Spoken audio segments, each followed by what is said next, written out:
What's up, everybody? Welcome to another episode of the Level Up Personal Branding Podcast. This is season 2, and I guess this is episode 2 that we're on. So, yeah. So, what I'm going to do is spend a lot of time doing in this second season, and intersperse some other things in here, is looking at duels and trios and how you musicians, go chronologically a little and how they branded off of their rivals. Sometimes friendly, sometimes not so friendly. But, there's always competition out there. And, we live in a very competitive world when it comes to that's one of the reasons why personal branding has risen and is certainly has become popular with Gen Z and millennials because it's necessary. I mean, I remember in the 90s when I was in my 20s, nobody ever talked about personal branding because it wasn't necessary. One of the reasons why, I love music. I can talk about music for hours, but one of the reasons why I'm going back and doing history is we can see how there's been a shuffling, over history of, there's been big winners, and sort of winners when it comes to the hierarchy of different music genres as, they rise in prominence and then they wane. The truth is they never really totally go away. I mean, there are musicians out there today making classical music, original classical music compositions. So, that's the first form of, Bach and Beethoven and,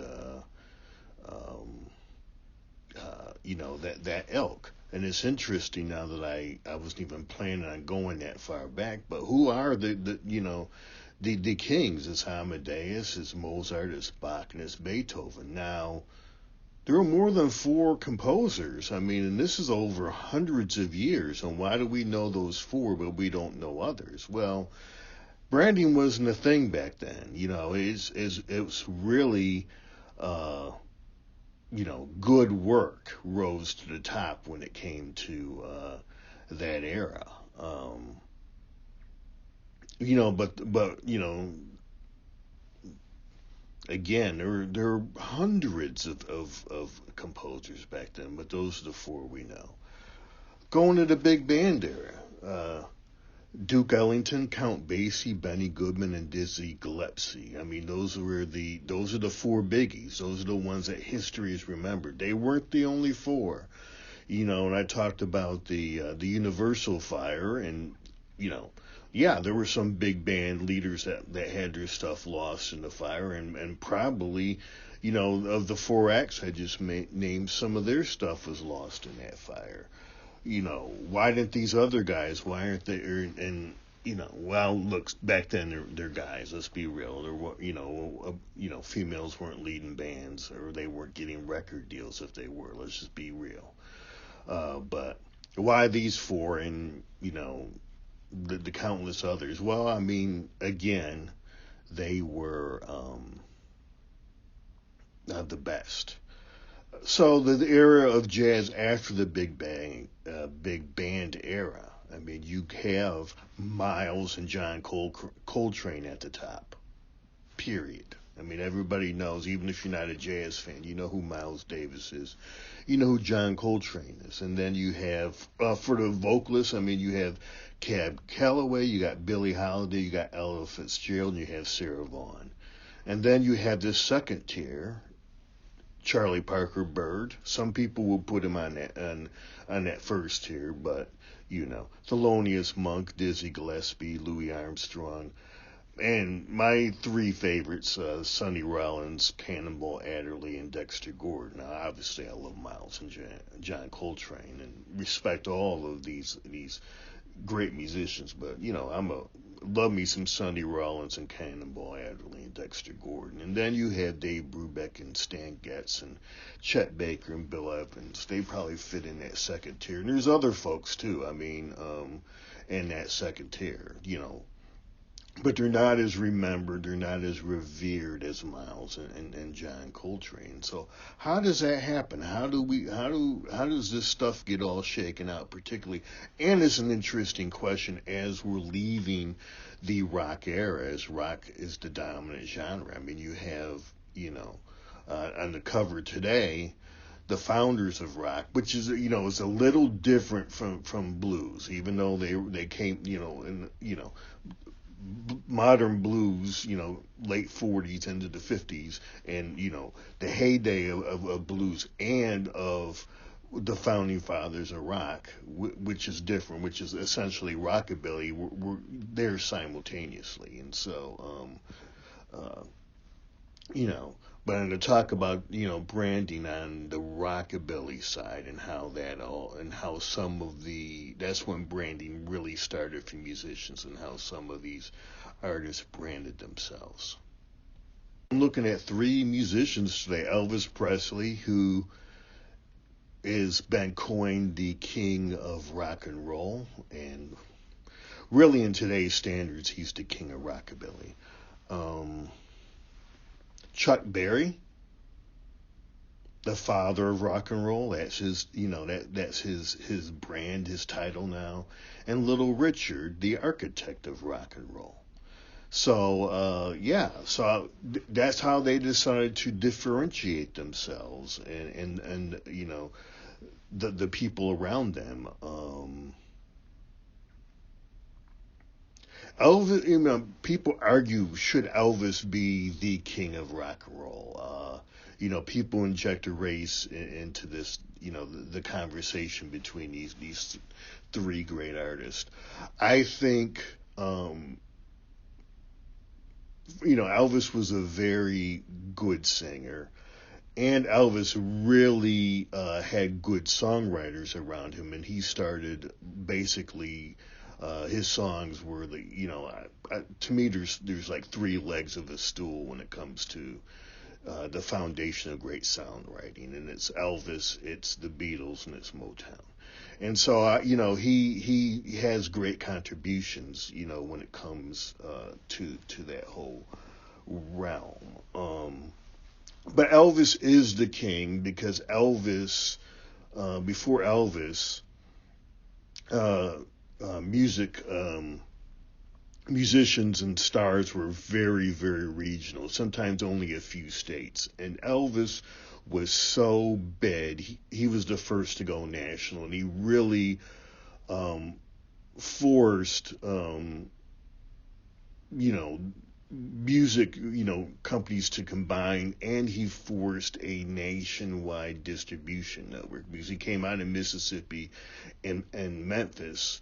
But, when folks in New York and Los Angeles heard him, like, we want Elvis, why can't we get Elvis? And so he really was the catalyst for building, the music distribution, the music ecosystem and economic system that lasted, to the Napster era. So, I mean, when you force people to build a machine, then, respect has to be paid. Elvis was genuinely a nice guy. I mean, Elvis was a mama's boy, and we all know mama's boys, and they're usually pretty decent guys. Now, was Elvis faithful to his women? Pretty, I mean, there's evidence out there that the answer to that is no, but I mean, he wasn't a predator. I mean, he was Elvis, and the guy was very attractive, and, making no mistakes, but it's kind of like, a woman knocks on the door, hotel room door, Elvis answers, she walks in, unbuttons her, raincoat, and there's nothing underneath it. So, but I think in general, Elvis was a pretty decent person. Was Elvis a racist? Now, this is a big thing. One of the interesting things about Elvis, well, let me answer that question first, and then I'll go into this next point. But if Elvis did not, Elvis grew up poor. He wasn't as poor. He was pretty poor. I mean, yeah. I mean, he was kind of right there, I think. But with Johnny Cash, and I want to do after I do this trio, I'm going to do Elvis and Johnny Cash. But if back in the 30s, 40s, and 50s, I mean, in these southern towns and cities, you had the black side of town and the white side of town, and usually there was one street, and it was pretty clear. Um, so this is what is known. If Elvis didn't grow up in the black community, he lived right across the street from the black community. That's how poor Elvis was. So he grew up. He had black friends as a kid, and that's why he was, um, had the cred, had street cred in some ways, where he could, you know, more so than any artist of that era, Elvis could take the blues and do something with it and get some respect from the black musicians and the black community. Um, did he? Yeah, Elvis. Hound Dog was lifted from, and we worked a little bit lifted from Big Mama Thornton. So yeah, Elvis, participated in some of the more unsavory practices of the day, where a black artist will put out a song, and 6 weeks later a white artist will put it out, and of course the black artist never saw a penny of that because they didn't own that song. I mean, Pat Boone was the poster child for this. Did Elvis do it? Yeah. But we have to remember, I mean, Elvis didn't control the business side of his empire, or whatever. That was Colonel Tom Parker, and history's pretty damning of Colonel Tom Parker. He pretty much robbed Elvis blind.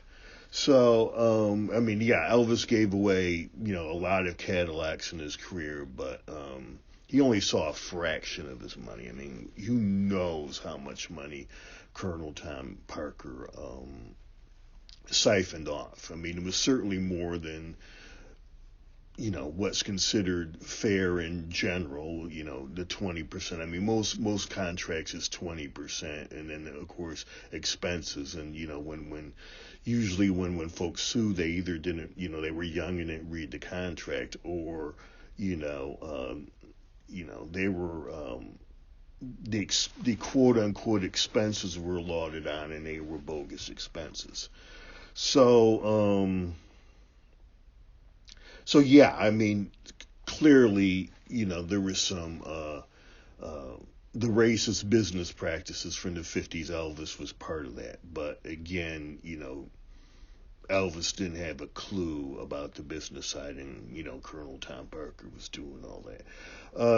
Here's a theme that will go, along with Chuck Berry and Little Richard, and that is, from 1958 to 1960, Elvis served in the Army. So Elvis, the King of Rock and Roll, I think, that title is warranted. I think, now, knowing where rock is, he's the king of rockabilly, but he'll always be the king of rock and roll. I think, it's earned. Um, uh, just because you're the king of rock and roll doesn't make, you the best. I mean, certainly, Elvis could sing, Little Richard could sing. Little Richard was a phenomenal, piano player. I don't know how good of a guitarist Elvis was for that era. He was good enough.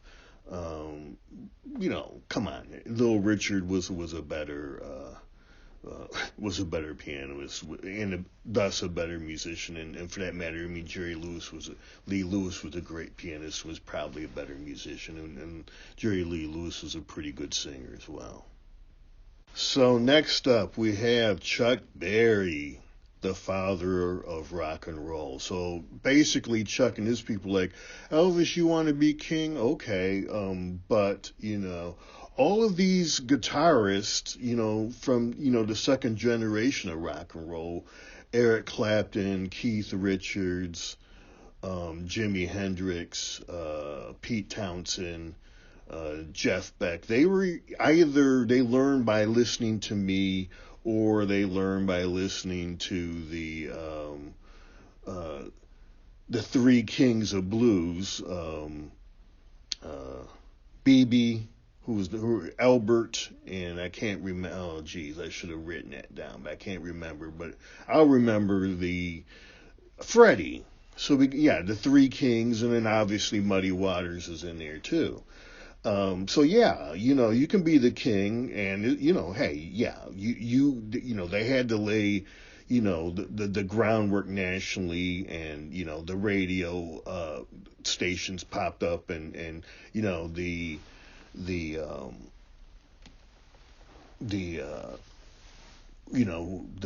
songs that they expanded into rock and roll because of you. But hey, I mean, rock and roll is a guitar based medium, and a lot of folks learn from me. So yeah, I'll be the father of rock and roll.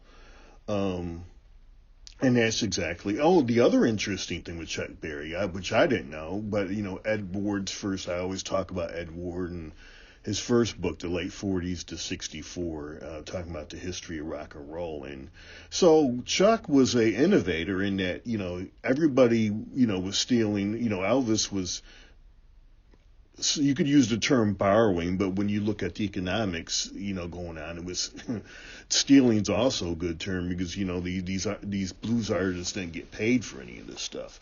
So everybody was stealing from the blues artists, and Chuck was like, hey, y'all can steal, I can steal too. So Chuck went in there and basically copied the country sound and kind of tricked it out, a little bit, like we trick cars these days, pimp my ride, so to speak. He did some, the country rockabilly thing, but, basically he's like, yeah, and he stood out because of that.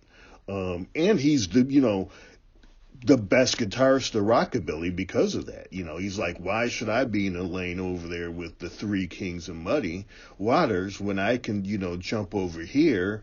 And obviously, I'm sure Chuck Berry played blues too, but let me jump over here where I can have my own lane and be the the guitar god over here in the rockabilly thing. So that's what he did. You got to tip your hat to him.